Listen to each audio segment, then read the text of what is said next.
மக்களே, மாணவ நண்பர்களே, அனைவருக்கும் வணக்கம். நான் உங்கள் பொன்வேல் பாண்டியன், நடப்பு நிகழ்வுகள் ஆசிரியர். இன்றைய தினத்தில் நம்ம பார்க்க போகிறது ஏப்ரல் 29ஆம் தேதிக்குரிய தினசரி நடப்பு நிகழ்வுகளின் தொகுப்பு. சமீப காலங்களில் போட்டித் தேர்வுல சப்ஜெக்ட் ஸ்ட்ராட்டஜிக்கு எல்லாத்தையும் பார்த்தீங்கன்னா நடப்பு செய்தியில் லிங்க் பண்ணி எப்படி கொஸ்டின்ஸ் கேட்குறாங்களோ அதன் அடிப்படையில் ஓகேவா சூப்பராக தொகுத்து வழங்கிட்டு இருக்கிறோம். நடுவில் போனஸ் கேள்விகள், இறுதியாக சூப்பர் செஸ் கேள்விகள், இப்படி நிறைய ஹார்ட் ஒர்க் பண்ணிட்டு இருக்கிறோம். நம்மளுடைய ஹார்ட் ஒர்க் பிடிச்சிருந்தது, நம்ம நோட்ஸும் பிடிச்சிருந்தது அப்படின்னா கண்டிப்பாக மறக்காமல் நம்ம சேனலை சப்ஸ்கிரைப் பண்ணிக்கோங்க, லைக் பட்டன் ப்ரெஸ் பண்ணிக்கோங்க. கேட்குற கேள்விகளுக்கு பதில் சொன்னீங்க அப்படின்னா எனக்கு அது கொஞ்சம் என்கரேஜிங்காக இருக்கும். ஆரம்பிக்கலாமா? இன்றைய தினத்திற்கான நடப்பு செய்திகள் ஏப்ரல் 29ஆம் தேதிக்குரியது. ஃபர்ஸ்ட் நம்ம பார்க்க போகிறது வழக்கம் போல தலைப்பு செய்திகள். இந்த தலைப்பு செய்தியில் ஃபஸ்ட்டு என்ன நியூஸ் பாருங்கள். ஒபேக் அமைப்பிலிருந்து UAE அமைப்பு, சரியா, UAE நாடு விலகல். சரியா, ஒபேக் அப்படிங்கிறது ரொம்ப முக்கியமான நாடு. அந்த அமைப்புகள் எப்போது தொடங்கப்பட்டது அப்படிங்கிற மாதிரி நம்ம பார்க்க போகிறோம். அதை பார்த்து முடிச்சுட்டு பாதுகாப்புத்துறை தொடர்புடைய முக்கியமான செய்தி பாருங்கள். S-400 அப்படிங்கிற ஒரு வான் பாதுகாப்பு அமைப்பு இந்தியாவோட பார்த்தீங்கன்னா 4வது அந்த அமைப்பானது ஒப்படைக்க போகிறோம் அப்படின்னு சொல்லிட்டு ரஷ்யா அறிவிச்சிருக்கிறாங்க. இதை பற்றி நம்ம ஒரு பின்னணி பார்க்கலாம். அதுக்கப்புறம் SCO மாநாடு, சரி, SCO உச்சி மாநாடு 2026 எந்த நாட்டில் நடைபெற உள்ளது. இந்த SCO அமைப்பு தொடர்பான சில முக்கியமான குறிப்புகளை நம்ம பார்க்க போகிறோம். சரிங்களா? அடுத்து அணு ஆயுத பரவல் தடை ஒப்பந்தம், NPTன்னு சொல்லுவாங்க. இந்த ஒப்பந்தம் எப்போது கையெழுத்தானது அப்படிங்கிற மாதிரி கூடுதல் செய்திகள் பார்த்துட்டு அதே மாதிரி இந்த TPNW ஒப்பந்தம் அப்படின்னா என்ன மாதிரி, அது என்னன்னு சொல்லி பார்க்க போகிறோம்.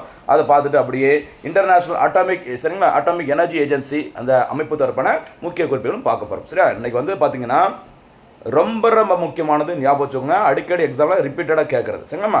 அதை பார்த்துட்டு ரிவிஷனுக்காக இறுதியாக சூப்பர் செஸ் கேள்விகளும் நம்ம பார்க்க போகிறோம். சரி, ஒபேக் அமைப்பு, SCO அமைப்பு, சரி, அணு ஆயுத பரவல் தடை ஒப்பந்தம், இது எல்லாமே நம்ம பார்க்க போகிறோம். கிளியராக ஃபுல்லாக பாருங்கள், மறக்காமல். சரிங்களா? அடுத்து பாருங்க விரிவான செய்திகள்லாம். ஃபர்ஸ்ட் நியூஸ் பாருங்க. ஒபேக் அமைப்பிலிருந்து ஐக்கிய அரபு அமீரகம் விலகல். சரி, ஒபேக் அப்படின்னா OPEC, சரி, organisation of petroleum exporting countries சொல்லுவாங்க. சரியா, பெட்ரோலை வந்துட்டு ஏற்றுமதி செய்கிற அந்த நாடுகளின் கூட்டமைப்பு தான் ஒபேக்னு சொல்லுவாங்க. உலக அளவில் கச்சா எண்ணெய் உற்பத்தியை நிர்வகிக்கும் முக்கிய அமைப்பான ஒபேக் மற்றும் ஒபேக் பிளஸ். இந்த ஒபேக் பிளஸ் அப்படின்னா என்ன அப்படிங்கிறது நம்ம பார்க்க போகிறோம். இந்த இரண்டு கூட்டணிகளும் இருந்து UAE ஐக்கிய அரபு நாடானது, அமீரகம் நாடானது விலகுவதாக அதிகாரப்பூர்வமாக அறிவிச்சிருக்கிறாங்க. மே 1, 2026 முதல் இந்த முடிவு நடைமுறைக்கு வரும் அப்படிங்கிற மாதிரி தெரிவிச்சிருக்கிறாங்க. சரிங்களா? சரி பாருங்க, இதுக்கு நடுவில் நடக்கிற முக்கியமான பிரச்சனை உங்களுக்கு தெரிஞ்சிருக்குன்னு நினைக்கிறேன். சரிங்களா? ஈரான் மீது அமெரிக்காவும் இஸ்ரேலும் தாக்குதலை தொடங்கினால் பிப்ரவரி 28, 2026 ஞாபகம் வச்சுக்கோங்க. சரிங்களா? அடுத்து இதனைத் தொடர்ந்து ஈரான் உலகளாவிய எண்ணெய் வர்த்தகத்தில் முக்கிய பங்களிக்கும் ஹார்மோஸ் நீரிணையை மூடியது. இந்த பிரச்சனை போயிட்டு இருக்கும்போது அந்த எண்ணெய், சரியா, எண்ணெய் வளங்களை எவ்வளவு வச்சிருக்கணும், எவ்வளவு பெட்ரோல் டீசலை உற்பத்தி பண்ணணும் அப்படிங்கிற மாதிரி நிறைய ப்ரெஷர்லாம் கொடுக்குறாங்க. எனக்கு தாங்க முடியல அப்படின்னு சொல்லிட்டு UAE அமைப்பு இந்த ஒபேக் அமைப்பிலிருந்து வெளியிடுற அப்படிங்கிற அறிவிச்சுக்கிறாங்க. சரிங்களா? அதனால இந்த அமைப்பை பற்றி கொஞ்சம் கிளியராக தெரிஞ்சால் நல்லது. சரியா? ஒபேக் அதோட விரிவாக்கம் பார்த்துக்கோங்க. The organisation of the petroleum exporting countries, OPEC அப்படி சொல்லுவாங்க. இதோட தலைநகரம் எங்க இருக்குன்னு சொல்லி பார்த்துக்கோங்க. ஆஸ்திரியாவின் தலைநகரம் வியன்னாவில் அமைந்துள்ளது. சரிங்களா? 1960 தொடங்கப்பட்ட இந்த ஒபேக் அமைப்பில் 1967 முதல் ஐக்கிய அரபு அமீரகம், சரிங்களா, உறுப்பினராக இணைஞ்சிருக்கிறாங்க. மொத்தம் இதில் 12 நாடுகள், சரி, 12 மெம்பர்ஸ் இருக்கிறாங்க. அடுத்து பாருங்க, ஒபேக் பிளஸ் அப்படிங்கிறது 2016ஆம் ஆண்டில் 2016ல் ஒபேக் நாடுகளுடன் ரஷ்யா உள்ளிட்ட எண்ணெய் உற்பத்தி செய்யும் மற்ற 10 நாடுகளும் இணைந்து ஒபேக் பிளஸ் என்ற ஒரு கூட்டணியை உருவாக்குனாங்க. ஞாபகம் வச்சுக்கோங்க, ரொம்ப ரொம்ப முக்கியமானது. சரிங்களா? இது வந்து ஒபேக் பிளஸ் அப்படி சொல்லுவாங்க. சரிங்களா? உலக எண்ணெய் உற்பத்தியில் சுமார் 40% முதல் 45% வரை இந்த ஒபேக் கூட்டணி தான் கட்டுப்படுத்துகிறது என்பது குறிப்பிடத்தக்கது. இந்த அமைப்பில் இருந்தால் யார் வெளியில் இருக்கிறா? UAE அமைப்பு வெளியே போகிறேன்னு சொல்லி அறிவிச்சிருக்காங்க. மே 1, 2026 முதல் அந்த எக்ஸிட் அப்படிங்கிறது வந்து நடைமுறைக்கு வரும்னு சொல்லியிருக்கிறாங்க. சரியா? ஓகே, இந்த ஒபேக் அமைப்பானது எப்படி எண்ணெய், சரியா, எண்ணெய் விலையை, ஓகேவா, அந்த ஆயில் பிரைஸ் எல்லாமே வந்து கண்ட்ரோல் பண்ணுறாங்கன்னு சொல்லி பார்க்கும்போது ஒபேக் அமைப்பு ஒரு கார்ட்டல் போல செயல்படுகிறது. அதாவது உலக சந்தையில் எண்ணெய்க்கான தேவையை கணக்கிட்டு அதன் அடிப்படையில் உற்பத்தியை அதிகரிக்கவோ அல்லது குறைக்கவோ செய்கிறது. சரிங்களா? உற்பத்தி ஒதுக்கீடு எப்படின்னு சொல்லி பாருங்க. ஒபேக் அமைப்பு இப்படி தான் டார்ச்சர் பண்ணுறாங்க, நான் வெளியில் போகிறேன் அப்படின்னு சொல்லிட்டு UAE சொல்லியிருக்கிறாங்க. ஒவ்வொரு உறுப்பு நாடும், மெம்பர் கண்ட்ரி பார்த்தீங்கன்னா எவ்வளோ எண்ணெய் உற்பத்தி செய்ய வேண்டும் என்ற வரம்பை இந்த ஒபேக் அமைப்பு தான் நிர்ணயம் செய்கிறது. அது ஒரு டார்ச்சர் அப்படிங்கிற மாதிரி சொல்கிறாங்க. அடுத்து விலை உயர்வு. சந்தையில் எண்ணெய் விலை குறையும் போது, ஆயில் பெட்ரோல் டீசலோட விலை குறையும் போது அதனுடைய உற்பத்தியை குறைச்சா, சரிங்களா, சப்ளை கம்மியாயிரும், நமக்கு கண்டிப்பாக தேவைகள் இருக்கும். சரிங்களா? அதுக்கப்புறம் அதனுடைய விலையை அதிகரிச்சுக்கலாம். இந்த மாதிரி சில விஷயங்களை பண்ணி தான் எல்லாமே வந்துட்டு ரெகுலேட் பண்ணுறாங்க ஒபேக் அமைப்பு. ஓகேவா? அதனால தான் இந்த மாதிரி கண்ட்ரோல் பண்ணுறது எனக்கு பிடிக்கல, எனக்கு நிறைய லாஸ் ஆகுது அப்படின்னு சொல்லிட்டு ஐக்கிய அரபு அமீரகம் ஒபேக் அமைப்பிலிருந்து வெளியேறுவதாக அறிவிச்சிருக்கிறாங்க. அடுத்த செய்தி பாருங்க, பாதுகாப்பு துறையுடன் தொடர்பு முக்கியமான செய்தி. S-400 அப்படிங்கிற வான் பாதுகாப்பு அமைப்பு சரியா, கடந்த 2018ஆம் ஆண்டு அக்டோபரில் தரையில் இருந்து வானில் உள்ள இலக்கை தாக்கி அளிக்கும் அதிநவீன S-400 என்ற அந்த ட்ரைம் வான் பாதுகாப்பு அமைப்பை கொள்முதல் செய்வதற்கு ரஷ்யாவுடன் இந்தியா $5 பில்லியன் கிட்டத்தட்ட 47,000 கோடி மதிப்பில் ஒரு ஒப்பந்தத்தை போட்டிருந்தாங்க. இப்போ 2018ஆம் ஆண்டு. அப்போ வான் பாதுகாப்பு அமைப்பு சரி, வானத்திலிருந்து எந்த வகையிலையும் சரி சரியா, ஏவுகணை தாக்குதல், ஹெலிகாப்டர் மூலமாக தாக்குதல், போர் விமானங்கள், பீரங்கி எதுவாக இருக்கட்டும், ட்ரோன்கள் சரியா, எதன் மூலம் தாக்குதல் நடத்தினாலும் அதை முன்கூட்டியே கண்டுபிடித்து சரியா பதிலடி கொடுக்குற ஒரு முக்கியமான அமைப்பு தான் S-400. ரஷ்யாவிடம் நம்ம வாங்கியிருக்கிறோம், மறந்துடாதீங்க. இந்த ஒப்பந்தத்தின் கீழ் 5 தொகுதிகளாக S-400 வான் பாதுகாப்பு அமைப்பை கொள்முதல் செய்ய திட்டமிடப்பட்டது. இதில் ஏற்கனவே 3 தொகுதிகளை இந்தியா ரஷ்யாவிடம் ஒப்படைத்து விட்டது. சரிங்களா, இதனைத் தொடர்ந்து அந்த வான் பாதுகாப்பு அமைப்பின் சரி S-400 வான் பாதுகாப்பு அமைப்பின் 4வது தொகுதியை வரும் மே மாதம் தொடக்கத்திலேயே இந்தியாவுடன் நாங்கள் ஒப்படைக்க போகிறோம் அப்படிங்கிற மாதிரி ரஷ்யா அறிவிச்சுக்கிறாங்க. சரியா, இத்துடன் சேர்த்து புதிதாக மேலும் ஒரு 5 S-400 அமைப்புகளை ரஷ்யாவிடம் இருந்து கொள்முதல் செய்வதற்கு மார்ச் 2026இல் இந்திய அரசு ஒப்பந்தம் போட்டுக்கிறாங்க. அப்போ ஏற்கனவே 5, இப்போ ஒரு 5, மொத்தம் 10 S-400 அமைப்பு இந்தியா வாங்க போகிறாங்க யார்ட்டிருந்து, ரஷ்யாவிடமிருந்து. இந்த S-400 அப்படிங்கிற வான் பாதுகாப்பு அமைப்பானது சரியா, ஆபரேஷன் சிந்தூர் சரி பகல்காம் தாக்குதலுக்கு இந்தியா மேற்கொண்ட அந்த பதிலீடு தாக்குதலில் இந்த ஆபரேஷன் சிந்தூரில் அதிக அளவு பயன்படுத்தப்பட்டது குறிப்பிடத்தக்கது. சரியாமா, அப்போ S-400 எங்கேருந்து வாங்கியிருக்கிறோம், நம்ம எங்கேருந்து வாங்கியிருக்கிறோம், ரஷ்யா, மறக்காதீங்க. அடுத்து SCO மாநாடு 2026 சரியா, ஷாங்காய் கோஆபரேஷன் ஆர்கனைசேஷன் சொல்லுவாங்க.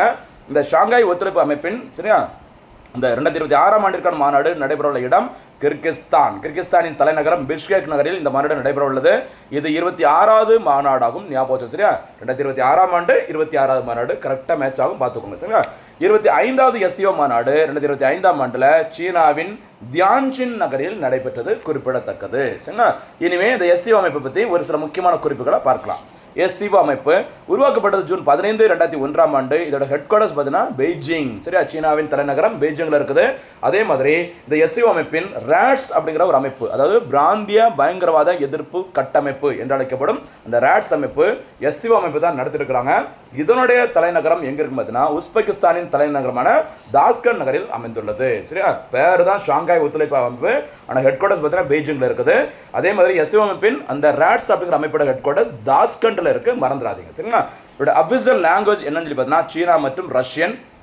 தற்போது பொதுச் செயலாளர் நூர்லான் அவர்கள். ஓகேவா, அதே மாதிரி இந்த SCO அமைப்பில் ஆரம்பத்தில் இந்தியா வந்துட்டு மெம்பர் கிடையாது.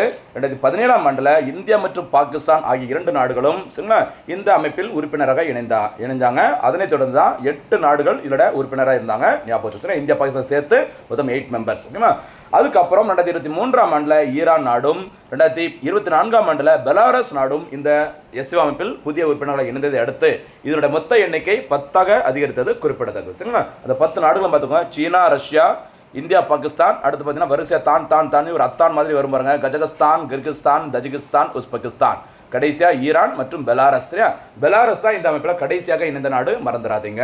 ஓகேவா, அடுத்தபடியாக ஒரு முக்கியமான ஒப்பந்தம் பாருங்க, அணு ஆயுத பரவல் தடை ஒப்பந்தம், NPTன்னு சொல்லுவாங்க. அணு ஆயுத பரவல் தடை ஒப்பந்தம் சரியா, NPT கொஞ்சம் பார்த்துக்கோமா. நோக்கம் அணு ஆயுதங்களின் பரவலை தடுப்பது, அணுசக்தியின் அமைதியான பயன்பாட்டை ஊக்குவிப்பது சரிங்களா, மற்றும் அணு ஆயுத குறைப்பு. இந்த ஒப்பந்தம் கையெழுத்தானது ஜூலை 1, 1968இல் கையெழுத்தாகி 1970 மார்ச் 5 முதல் நடைமுறைக்கு வந்தது. சரிங்களா, அணு ஆயுத பரவல் தடை சட்டம் ரொம்ப ரொம்ப முக்கியமானது. சரிங்களா, இதில் இந்த ஒப்பந்தத்தில் அமெரிக்கா, ரஷ்யா, பிரிட்டன், பிரான்ஸ், சீனா மற்றும் அணு ஆயுதம் இல்லாத நாடுகள் என 2 பிரிவினர்களும் உள்ளனர். 190க்கும் மேற்பட்ட நாடுகள் இதில் கையெழுத்திட்டுள்ளன. வடகொரியா இந்த ஒப்பந்தத்தில் வெளியேறி இருக்கிறாங்க, ஞாபகம் சரியா. ஒரிஜினல் ரவுடி பேபியே வடகொரியா தான். இவன் வந்து இந்த ஒப்பந்தத்தில் நான் போட முடியாது சைனு அப்படிமா சொல்லிட்டாங்க, ஞாபகம் வச்சுக்கோங்க. அதே மாதிரி IAEA அமைப்பு கண்காணிப்பு சரி, இன்டர்நேஷனல் அட்டாமிக் எனர்ஜி ஏஜென்சி ஆஸ்திரியாவின் தலைநகரம் வியன்னாவில் அமைந்துள்ளது. இந்த அமைப்பு தான் அணுசக்தி அமைதியான பயன்பாட்டிற்கு மட்டுமே பயன்படுத்துவதை உறுதி செய்வதற்கு இந்த அமைப்பு தான் சரிங்களா ஆய்வு செய்கிறாங்க எல்லா நாடுகளையும், மறந்துடாது. இந்த அமைப்பு IAEA அமைப்பு. ஓகேவா, அடுத்து பார்த்தீங்கன்னா இந்த TPNW 2021 ஒப்பந்தம் அணு ஆயுதங்களை முழுமையாக தடை செய்யும் மற்றொரு ஒப்பந்தம் ஜனவரி 22, 2021 நடைமுறைக்கு வந்தது. 2 ஒப்பந்தம் சரிங்களா, எல்லாமே பார்த்துக்கோங்க. ஏன்னா இப்போ வேர்ல்டு லெவலில் பெரிய பெரிய பிரச்சனை போயிட்டு இருக்கும்போது அணு ஆயுதங்கள் தொடர்பான அல்லது அந்த போர் நிறுத்தம் தொடர்பான ஏதாச்சும் ஒரு ஒப்பந்தம் வந்ததுன்னா, அதே மாதிரி மீட்பு பணிகள் தொடர்பான ஏதாச்சும் ஒரு ஆப்ரேஷன் வந்ததுன்னா நோட் பண்ணிட்டு வாங்க. கண்டிப்பாக இந்த மாதிரி ஏரியாவில் நிறைய கொஸ்டின்ஸ் கேட்க போகிறாங்க. சரியாம்மா? அடுத்ததாக இன்றைய தினத்திற்கான சூப்பர் செஸ் கேள்விகள். முதல் சூப்பர் செஸ் கேள்வி, ஒபெக் அமைப்பிலிருந்து விலகுவதாக அறிவித்துள்ள நாடு எது? இரண்டாவது சூப்பர் செஸ் கேள்வி, ஒபெக் அமைப்பின் தலைமையிடம் எங்கு அமைந்துள்ளது?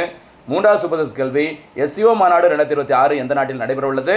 நான்காவது சூப்பர் செஸ் கேள்வி, SCO அமைப்பின் தலைமையிடம் எங்கு அமைந்துள்ளது? முடிஞ்சால் அது கூட சேர்த்து அந்த ராட்ஸ் அப்படி சொன்னாலும் RATS அந்த ராட்ஸோட ஹெட் குவார்ட்டர்ஸ் எங்கே இருக்குது அப்படிங்கிறதையும் சொல்லுங்கள். அப்படியே ராட்ஸோட ஃபுல் ஃபார்மும். ஐந்தாவது சூப்பர் செஸ் கேள்வி, NPT எனப்படும் அணு ஆயுத பரவல் தடை ஒப்பந்தம் எந்த ஆண்டு கையெழுத்தானது? அதே மாதிரி S-400 வான் பாதுகாப்பு அமைப்பை இந்தியா எந்த நாட்டிடமிருந்து வாங்கியுள்ளது? இதற்கான பதில்களை அருமையான முறையில் நம்ம சூப்பராக கமெண்ட்ல சொல்லுங்கள். தேர்வில் வெற்றி பெறுங்கள். மீண்டும் சந்திக்கலாம். நன்றி, வணக்கம்.